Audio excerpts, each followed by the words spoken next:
We now return to Illinois Rising, presented by the Illinois Policy Institute, the radio show discussing the honest truth about Illinois policy and politics. Here's AM 560's Dan Proft. Dan Proft back with John Tillman, President and CEO of the Illinois Policy Institute. And John, reading these stories about the Chicago public school system this week, I couldn't help but think of Joe Biden's infamous formulation that we need to continue spending and taxing in order to stave off bankruptcy. This is what CPS is doing yet again, property tax hike in terms of trying to shore up their billion-dollar unfunded or unbalanced budget, property tax hike, and hope as a strategy, hope in this case for a state bailout. I think what's funny about that is in the private sector, when you have companies under pressure and considering bankruptcy or maybe under Chapter 11 bankruptcy, they don't actually continue to spend at an increasing rate, and they don't raise the prices for their customers. They actually try to get more efficient and reduce cost and reduce spending. Not in government. For more perspective on CPS financing and the quality of K-12 education, in particular in our urban centers more generally, we're now pleased to be joined by documentarian Bob Bowden. Bob is the executive director of choicemedia.tv. You probably know him from seeing a couple of excellent documentaries, The Cartel, about the nature and the extent of corruption in K-12 public education, and also The Ticket, about school choice. Bob, thanks so much for joining us. We appreciate it.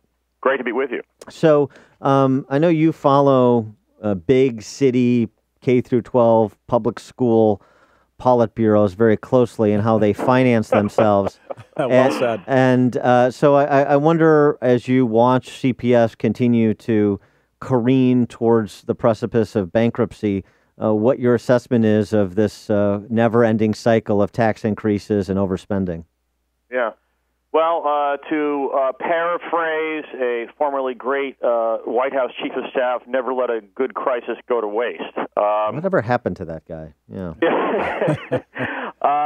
The school choice movements in both, the original voucher movement in Milwaukee, the huge growth of charters in many places, including Philadelphia and elsewhere, have been driven by financial crises. This basically, became obvious to everyone, left, right, and center, that, with, staring at the precipice, to borrow your metaphor, oftentimes independently operated, kind of less bureaucratic school designs and models were the only way out for some of these schools that were just basically had no way to pay for this ballooning Leviathan. And so I would say that this ought to be wrapped into how the mayor responds and the governor responds to this situation. There ought to be a huge, in fact, rallies from Illinois Network of Charter Schools and also an education savings account movement in Chicago and Illinois.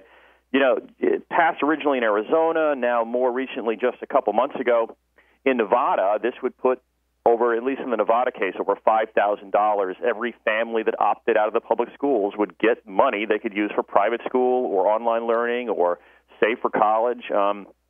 So my big picture, before I get into the weeds of it, is that this is a great opportunity for school choice, and it ought to be part of the reaction. It ought to be part of the conversation, and it ought to be that aspect of the conversation should be driven by advocates for more school choice in Chicago. Bob, this is John Tillman. The other great example, by the way, since we're on the 10-year anniversary of Katrina, of course, is the transformation of New Orleans and the sort of charterizing of that school system and the amazing performance improvement. They have a long way to go, but amazing performance improvement there. And that's just another example in the ones you cited. So despite all the evidence of all of this success in Chicago, they're not quite there yet. This isn't ripe yet, to your point. Why do you think it is? Help people understand what really goes on here as to why it's so hard politically to do the kind of things you're talking about. Well, I think the union throws a lot of money around. They buy off politicians with large campaign contributions. And then beyond that, they'll run ads. They will mobilize the media sometimes with protests and chanting, and now just regular protests at every school board meeting in Chicago. And so it's a kind of an ongoing political force that, at the least of it, irritates and troubles those who might consider opposed, kind of on the edges, on the button or something, might kind of consider opposing the unions about this or that. But in particular, if they decide to primary a particular candidate because he hasn't been towing the line enough, then they'll do it and spend real money and actually sometimes curtail an entire political career. So it's millions of dollars that are used to influence politicians. I mean, there's no doubt that's where I think the real corrupting influence is. There are other corrupting influences too, by the way, but that's to me the gorilla in the room. Well, the other thing is, I mean, you have the issue of concentrated benefits and diffuse costs. Now, the costs aren't that diffuse when you look at your property tax bill as a Chicago property taxpayer, which I am, but you have 30,000 teachers and all those administrators, and that is a strong political force, even if they never write a check. That's in terms of their vote and in terms of their activism.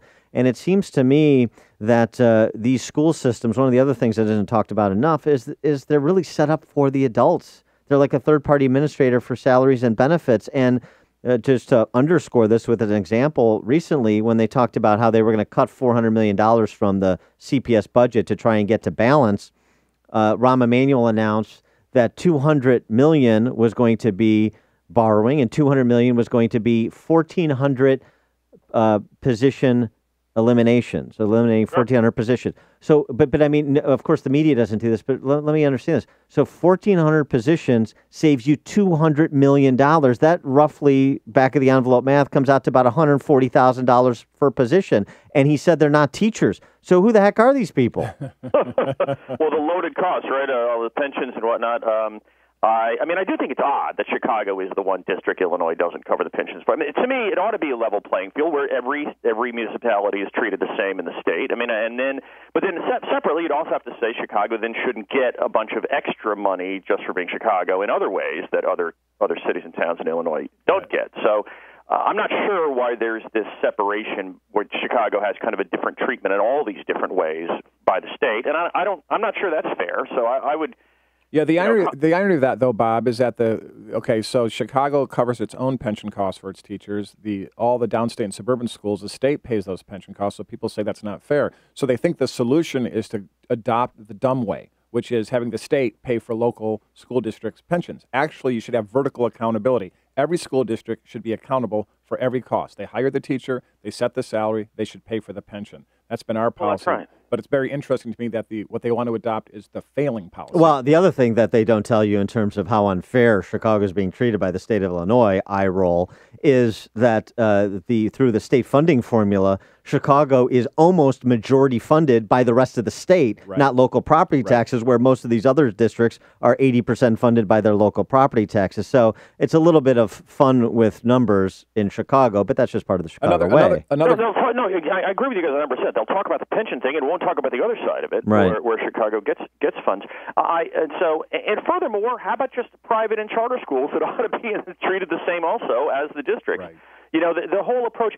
Governor Rauner did something that I would have to say overall was a good idea. He said that the zero tolerance disciplinary policy had been overwrought, and that should be backed up. And that, in other words, there shouldn't be suspensions for minor things, and there should be more autonomy given to schools and principals to make disciplinary and suspension decisions. I agree with that. But why even the state in the first place ever got involved in such a bit-level issue of deciding when students should be suspended, I mean, to me, is an example of how these whole things run amok.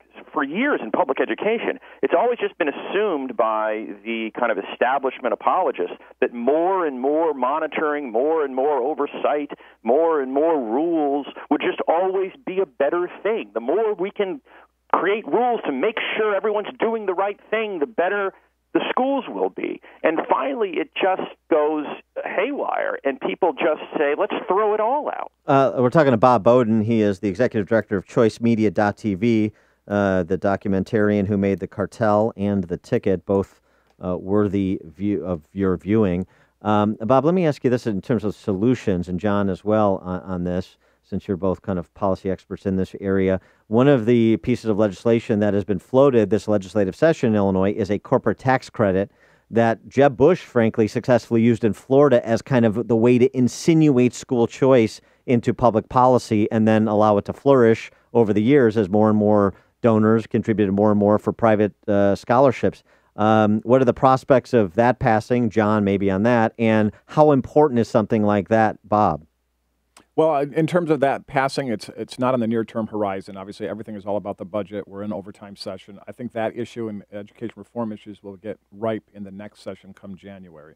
Corporate tax credits are a great tool because what they do is they incentivize corporations to not leave the state because they can reduce their tax liability by doing good, by putting money into a nonprofit organization that then grants scholarships, in essence, to kids in need to get out of the failing school. So it's a great policy solution. It creates a pricing mechanism in a market where the parents and the children get to give indication of success and failure in the educational marketplace. Bob, we'll let you have the last word.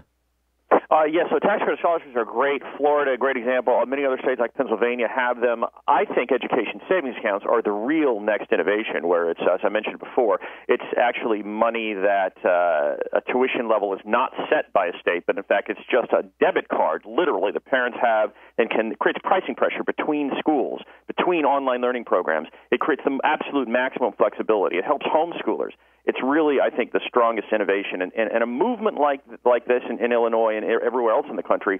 It's time for these things. It's an exciting time in many states that are embracing more of these innovations, and unfortunately, Illinois has not done much in this regard, and most states haven't, and that's what I'm fighting to change. All right, he is Bob Bowden.